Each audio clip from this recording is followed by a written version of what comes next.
presenting Brian Urlacher for enshrinement into the Pro Football Hall of Fame, Bob Babbage.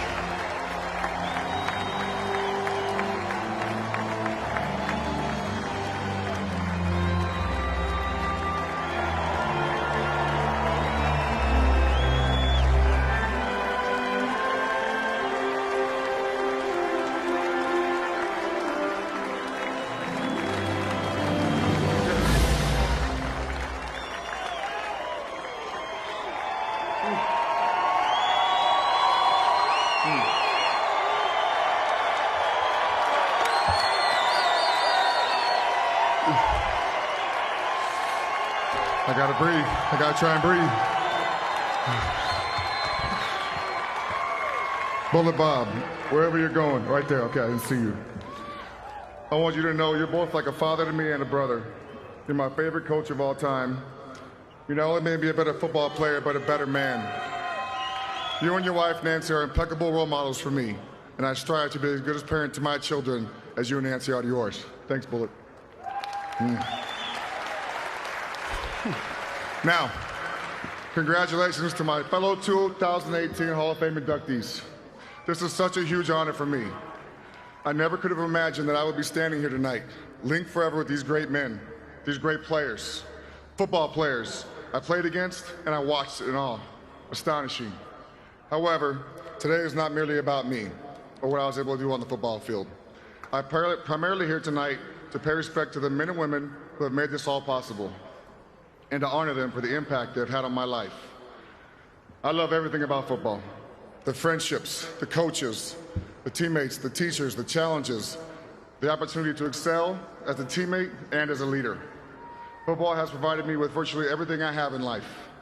It has provided for my children and my family. Not yet,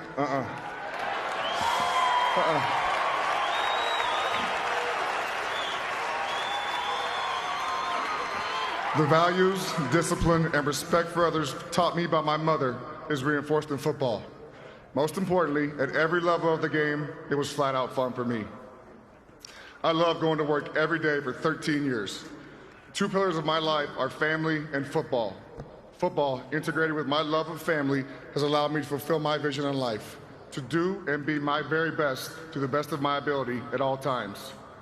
It also seemed to me that when my personal life was good, I played at a much higher level as well, more settled. As I think about it, one of the best parts of the game was all the pre-snap check-in, the banter, the communication that constantly took place even before the ball was snapped. The quarterback would call an audible, we would try and change the defense to get in the right defense, usually we weren't, but it was just a constant cat and mouse game to see who would end up at the right place at the right time. Then, at the end of 2012, I retired. Just like that, all the people in my life associated with the Bears were gone. One of the things I immediately missed the most was eating lunch in Dean Pope's office. Dean was one of our video techs, and every Wednesday, Thursday, and Friday, we would kick him out of his office and eat lunch together. We being Olin Kreutz, Roberto Garza, Patrick Manley, myself, and every once in a while, Brad Mayer would sneak in there to get some verbal abuse. We never talked football. We talked trash. It was a fun 10 to 15 minutes, and then we go get ready for practice. My favorite day, though, was Thursday. That was Oreo Donut Balls Day. Or as I like to say, white balls. And of course, Lance would say, black balls. Anyway, once again, football, going to work, it was fun for me. I was born in Pasco, Washington. My parents divorced when I was, Pasco, yeah, they're here. I was born, obviously there, like I just said. My parents divorced when I was 7, and my mother moved us to Lovington, New Mexico, with my brother and my sister to be close to her parents. This was when my late mother, Lavoida Lynn Leonard, became my real-life hero.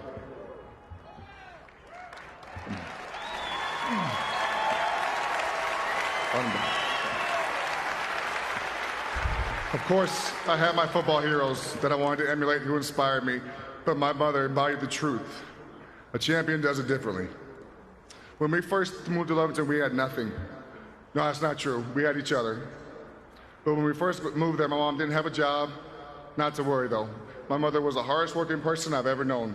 She always found a way to provide for the three of us, even if that meant working 3 jobs at a time, from cleaning houses to being a grocery store clerk. She was never too proud to take a job if it meant she'd be able to provide for us. Even working 7 days a week, not once did she miss a practice, miss a game, or any school function. She was always there for us, and she made sure we knew that. She was at all of our games.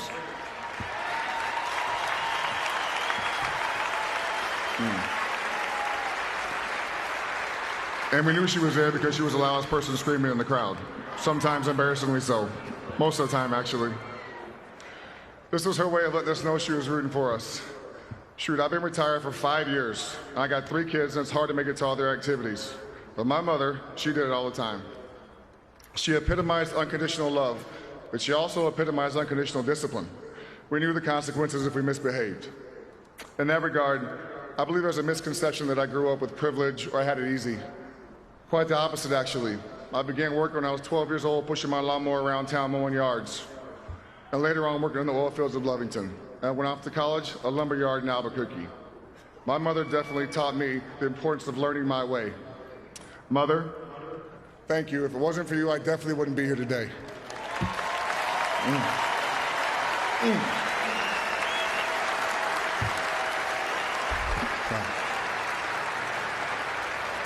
Fortunately for my mother and the 3 of us, when I was 12, she met the man I considered to be my real dad, Troy Leonard.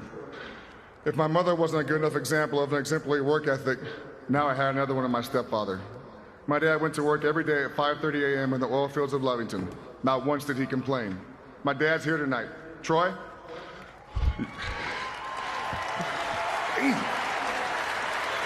I'm not doing it. I'm still not going to do it. Troy, you're not only my father, you're not only my stepfather, you're my father. Thank you, Dad, for helping a young boy who needed direction and a role model, for coming into our lives when you did. All right.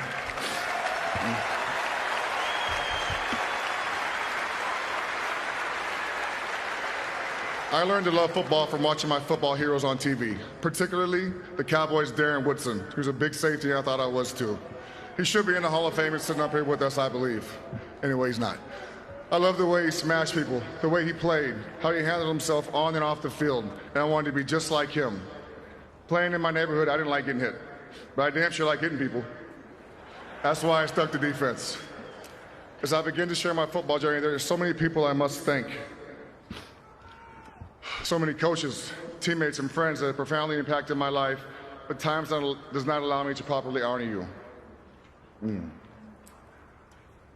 But I will talk about these couple of teammates that I had real quick.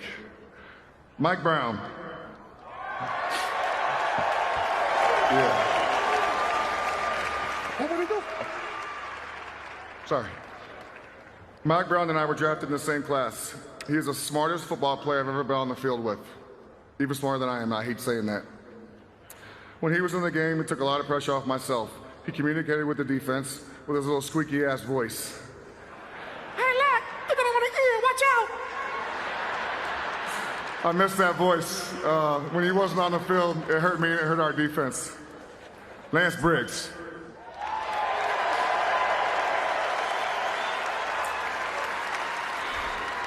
I played alongside this beast for 10 years. He made me a better player because if I didn't play well, he'd make all the plays and I'd just be a guy out there. He elevated not only my game, but the entire defense. His enthusiasm and excitement was contagious. We'll be back here in a couple years for your induction, big time. Charles Peanut Tillman.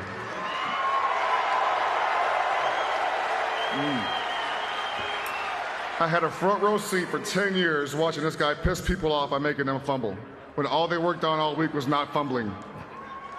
He had a talent that I don't believe will ever be duplicated. He was also a great cover guy who would come up and hit your ass when he needed to.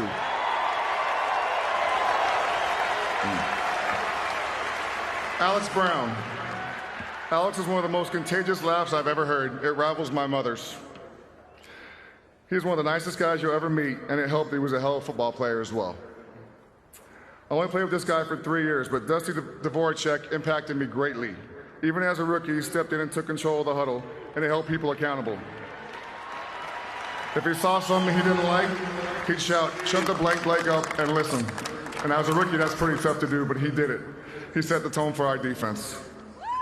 Olin Kreutz. The toughest person I have ever met and one of the hardest working people as well. No doubt he was our team leader. OGK played his heart out. Injuries did not matter. He played through them. Olin was the best center in the league, and he made me a better player and competitor. We all looked up to you, Olin. All right.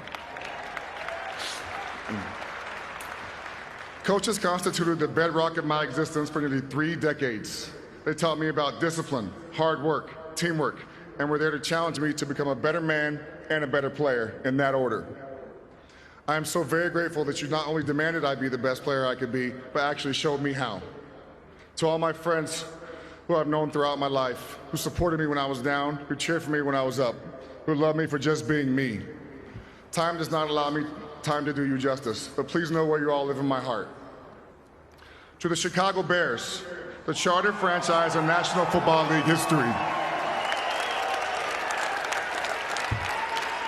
First, I must acknowledge the fans. I never got a chance to say goodbye.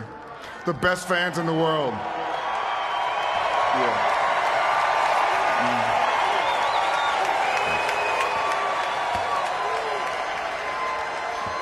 Even when we stunk, they sit in their seats at Soldier Field, freezing their butts off every time. And in case you didn't know, our fans love defense. The most coveted position in pro football for a defensive player is to play middle linebacker for the Chicago Bears. Just think about it. The history of this position is unmatched by any other team. Bill George, Dick Butkus, Mike Singletary, and now, I can barely say it, me.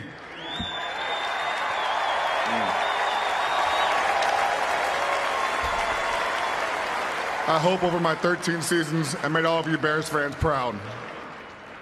Becoming a Bear was like playing for family, and to play my entire career with one team is a testament to the tradition of the Chicago Bears. I know this is due to our founding father, George Halas. Thank you, Virginia Halas McCaskey and George McCaskey, for continuing that legacy. Thank you, George, for always treating us with respect and dignity. Thanks also for letting us honor your son for 4 years at training camp. He was a good ball boy for our linebacker drills. Before continuing, again, time does not allow for me to respectfully acknowledge each and every one of my lifelong friends, teammates, and coaches in attendance tonight. But you know who you are. Would all of you please stand and be acknowledged? Teammates, friends, coaches, everybody, please stand and be acknowledged. All of you.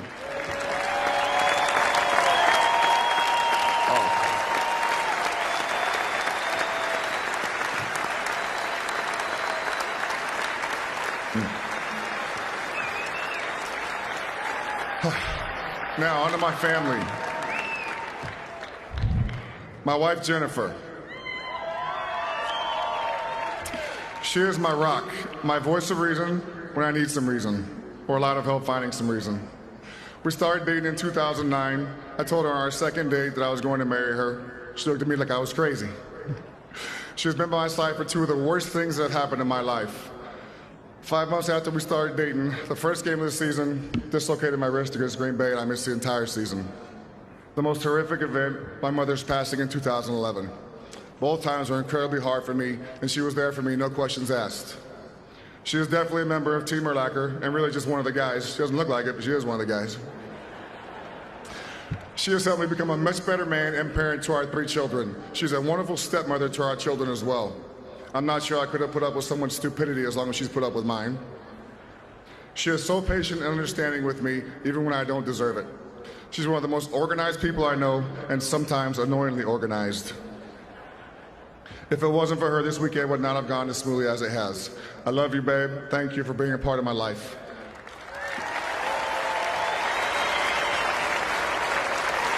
To my children, Pamela, Riley, and Kennedy. What I love about them all is how different they are. It makes it fun for us. All 3 of them have been through a lot. They're strong kids and have amazing character. They teach me patience, that's for sure. They are each unique, independent, and principled. They don't allow others to have negative influence over them. That says a lot about who they are. Pamela is my oldest daughter, Pamela Brooke. You're one of the smartest and strongest people I know. Oh, gosh. Oh, I'm not going to do it. You're one of the strongest and smartest people I know.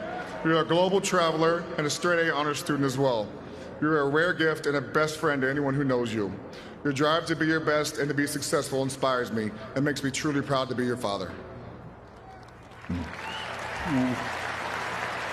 Riley Urlacher, Riley Brand, you are different from any teenage girl I've ever met. For 6 years, you wore a hat backwards every day. Even though you were teased for it daily, you never let it bother you. You marched to the beat of your own drum. You're still a tomboy, and as with Pamela, you two are wise beyond your years. One of my greatest joys is watching you play basketball. You are our family magnet. People are drawn to you. And you are the most lit person that I know. I love you, Riley. Kennedy, my son. Kennedy, you're a tremendous athlete, a hooper, a football player, and you also care about school just as much as those sports. You have such a caring heart and often put others' needs before your own. In the last year and a half, it's been amazing to watch you mature. Your work ethic has gotten better, and I've seen you grow as a young man, becoming a very respectful human being. I'm so humbled and proud and honored to be your father. Love you, son.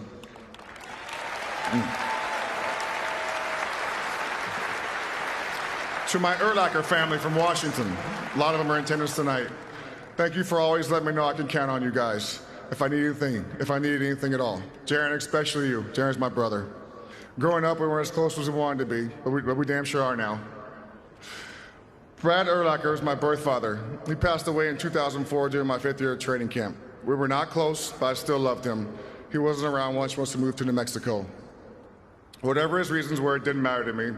I know as parents, sometimes we have to make difficult decisions, and I forgave him, just as my mother would have wanted me to.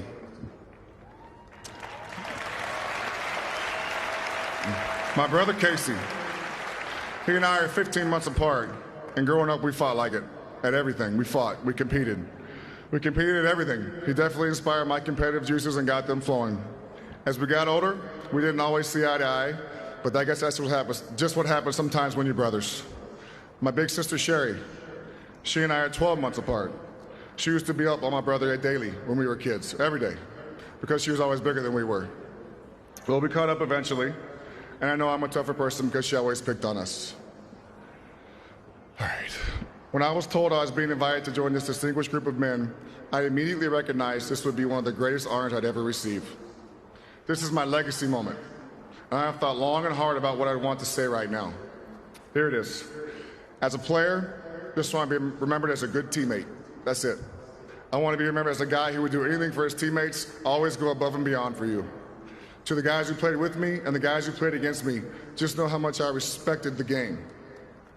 I feel like I played it the right way. I had fun when I was out there. I respected opponents as well as my teammates and coaches. I may be one of the most competitive people you'll ever know. I want to win every snap, every game, even though it's not possible. But I didn't just compete to beat the other person. I competed to be my best. It wasn't merely about the conquest, it was about the challenge. Every moment, every practice, every game, everywhere. I just love competing. Competition's in my DNA.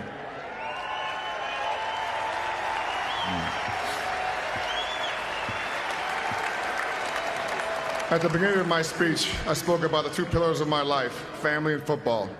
Everyone that I've spoken about tonight is family. The men I played with are my brothers. The men who coached me are my fathers. Trust me when I tell you, it is family. It makes me very uncomfortable speaking about myself and what I've accomplished on the football field.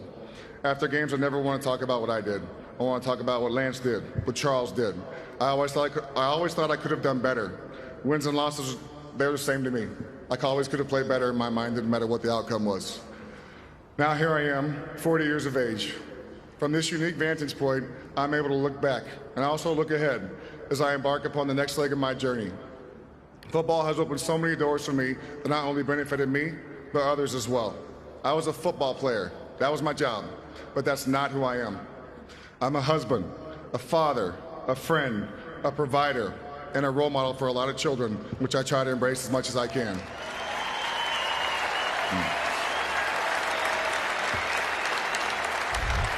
But my most important legacy is sitting right here in front of me, Pamela, Riley, and Kennedy. Football did not define me, but it clearly has helped me be a better man. Its core values aren't simple football values, they are life values. In applying what I learned in football to the rest of my life, I've discovered we all win. For someone as competitive as I am, that victory means everything to me. Thank you all.